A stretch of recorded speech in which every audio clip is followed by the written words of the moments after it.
중국의 해안선을 변화시키고 현대공학의 가능성을 재정의한 슈퍼 커넥션입니다. 해상 교량을 정복한 후 중국은 더 큰 도전인 해저 터널에 나섰습니다. 이곳에서 세계에서 가장 긴 고속철도 해저 터널인 진탕 해저 터널을 볼 수 있습니다. 총 길이는 10.05마일이며 그중 6.97마일은 해저 아래를 뚫고 지나갑니다. 이것은 놀라운 업적입니다. 내부 직경은 47.6피트로 5층 건물 높이와 맞먹으며 2대의 슈퍼 트레인이 다닐 수 있는 충분한 공간을 제공합니다. 건설에는 딩하이라고 불리는 거대한 터널 굴착기가 사용되며 절단 헤드의 폭은 거의 49피트에 달합니다. 강철 칼날은 야수의 송곳니처럼 바위와 땅을 가릅니다. 베이두 위성 항법 시스템의 정밀한 안내 아래 반대 방향에서는 영슈라는 또 다른 기계가 전진합니다. 해저 아래에서 이 두 기계는 밀리미터 단위의 정밀도로 만나게 될 것입니다. 그런데 왜 진탕 터널이 세계 1위로 꼽힐까요? 답은 한 단어에 있습니다. 바로 속도입니다. 이 터널은 시속 155마일로 설계되었으며 이는 영국과 프랑스 사이의 채널 터널이나 일본의 세이칸 터널의 수치를 훨씬 뛰어넘는 수준입니다. 고속철도 기준에 따르면 그 길이와 규모는 타의 추종을 불허하지만 가장 큰 도전은 단순히 길이만이 아닙니다. 이 터널은 해수면 아래 256피트 지점을 지나는데 이곳에서 기계들은 엄청난 수압에 직면하게 됩니다. 경로를 따라 경암과 연약 지반이 교차하는 지질학적 변화가 28곳이나 존재합니다. 이러한 어려움을 극복하기 위해 엔지니어들은 특별한 솔루션을 적용했습니다. 끈적끈적한 점토를 처리하기 위해 커터 헤드에 물주입 파이프를 추가했고 극한의 압력에 견딜 수 있도록 강화된 밀봉 시스템을 설치했으며 장기적인 안정성을 위해 추진 시스템을 개선했습니다. 이 프로젝트는 양방향 굴착 방식을 따릅니다. 융저우호는 닝보 쪽에서 207피트를 전진했고 딩하이호는 저우산 쪽에서 571피트를 굴착했습니다. 이 차이는 불균형한 지질 때문입니다. 207피트를 융저우호는 저우산 쪽에서 달아 때문입니다. 한쪽은 암석이고 다른 한쪽은 더 부드러운 토양이라 대칭적인 굴착이 불가능했습니다. 만남의 장소는 안정적인 암석 형성층으로 정해졌습니다. 이것이 안전하고 정확한 연결을 보장하는 유일한 방법이었습니다. 그리고 정확성은 모든 것을 의미합니다. 해저 터널의 경우 아주 작은 측정 오차도 거리가 멀어짐에 따라 배가 됩니다. 단 한 번의 잘못된 편차로도 하나의 연속된 터널 대신 두 개의 분리된 터널이 생길 수 있습니다. 이를 방지하기 위해 엔지니어들은 6개의 베이두 위성을 기계의 자동 시스템에 연결하여 실시간으로 편차를 수정했습니다. 최종 오차는 약 0.8인치에 불과했습니다. 그 다음 마지막 과제가 뒤따랐습니다. 기계들을 어떻게 제거할 것인가? 두 거대한 기계가 만날 때 나갈 곳도 되돌아갈 길도 없습니다. 그 다음 마지막 과제가 해결책은 피해체 기술이라 불립니다. 터널 굴착기는 부품별로 분해되어 제거되는 반면 그 강철 외피는 터널 안에 남아 구조를 강화합니다. 계획에 따르면 진탕 터널은 2026년 말까지 완전히 굴착되어 2028년에 양저우 철도와 함께 개통될 예정입니다. 그 이후에는 닝보와 저우산 사이를 슈퍼 트레인으로 단 30분 만에 이동할 수 있게 되어 철도 연결이 없던 섬의 긴 역사가 끝이 납니다. 아직 공식적으로 선언되지는 않았지만 많은 이들이 이미 훨씬 더 큰 것을 직감하고 있습니다. 이 터널은 단순히 저우산만을 위해 건설되는 것이 아닙니다. 이는 대만 해협을 횡단할 미래의 터널을 위한 총연습으로 간주될 수 있습니다. 만약 중국이 그곳에 건설을 시도한다면 이 프로젝트는 결정적인 시험대가 될 것입니다. 그렇다면 중국의 해저 터널 기술은 실제로 어느 정도 수준일까요? 이를 이해하기 위해 강주아오 대교 터널의 사례를 살펴봅시다. 질문은 이렇습니다. 강주아오 대교 터널의 사례를 살펴봅시다. 강주아오 대교 터널의 사례를 살펴봅시다. 강주아오 대교 터널의 사례를 어떻게 바다 아래에 터널을 건설할 수 있으며 중국 엔지니어들은 해수면 아래 131피트에 위치한 4.6마일의 침매 터널을 어떻게 성공적으로 만들었을까요? 처음에는 터널 굴착기 사용을 고려했습니다. 하지만 이는 터널이 필요 이상으로 훨씬 깊게 위치해야 할 정도의 높은 안정성을 요구했습니다.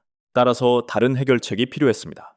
목표는 오늘날 현대 세계 7대 불가사의 중 하나로 꼽히는 거대한 횡단로를 통해 홍콩, 주하이, 마카오를 연결하는 것이었습니다. 최종 해결책은 침매 터널 기술이었습니다.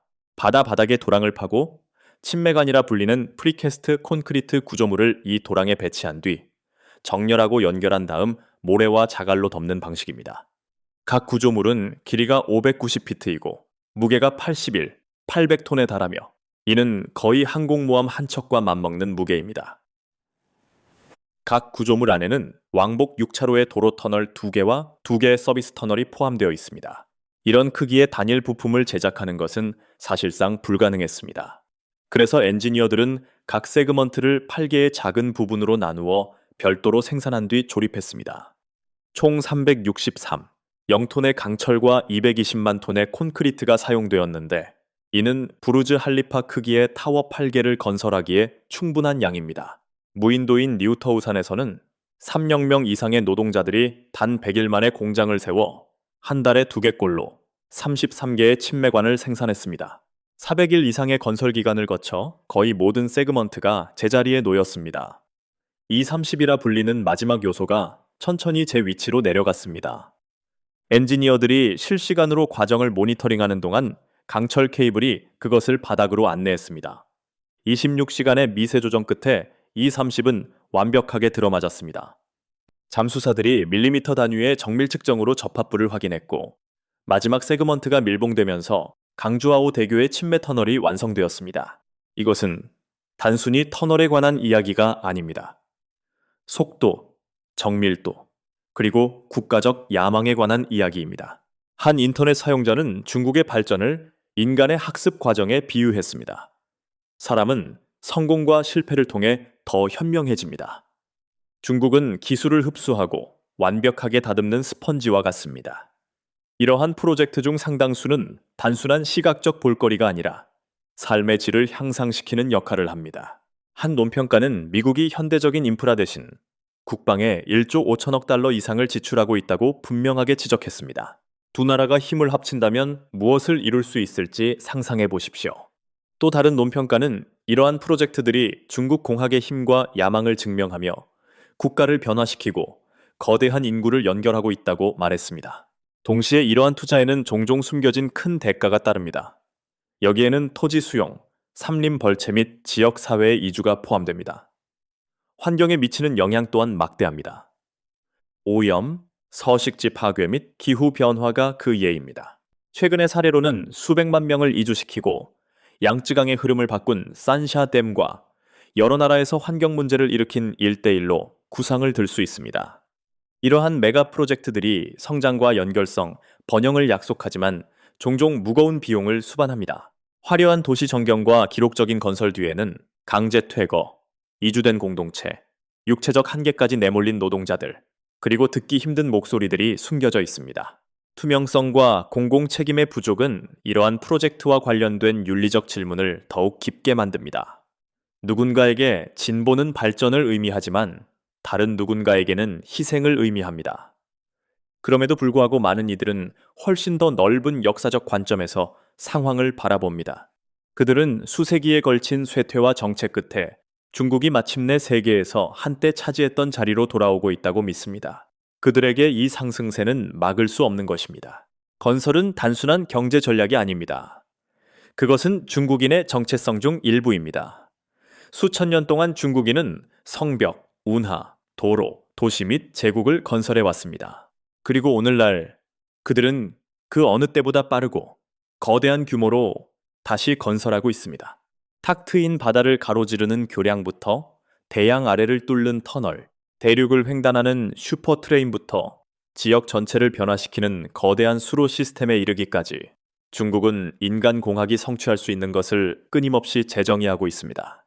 하늘은 더 이상 한계가 아니라 새로운 출발점일 뿐입니다. 이것들은 단순히 강철과 돌, 콘크리트로 된 구조물이 아닙니다. 야망과 비전, 그리고 집단적 결단력의 상징입니다. 미래를 기다리지 않고 자신의 손으로 직접 건설하는 국가를 나타냅니다. 물론 이 모든 것은 전 세계적으로 치열한 논쟁을 불러일으킵니다. 어떤 이들은 속도와 규모, 기술적 정밀함에 감탄합니다. 예, 야, 야, 야. 다른 이들은 사회적, 인적, 환경적 비용을 우려합니다. 하지만 한 가지는 부정할 수 없습니다. 중국은 미래가 기다려야 할 무언가가 아님을 증명했습니다. 그리고 우량하게 풀리 우량할니다. 미래는 건설해야 할 무언가입니다. 여러분은 어떻게 생각하십니까? 중국의 메가 프로젝트는 인류 문명의 새로운 장을 나타낼까요? 아니면 예측할 수 없는 결과를 초래할 거대한 도박일까요? 여러분의 의견을 댓글로 남겨주세요.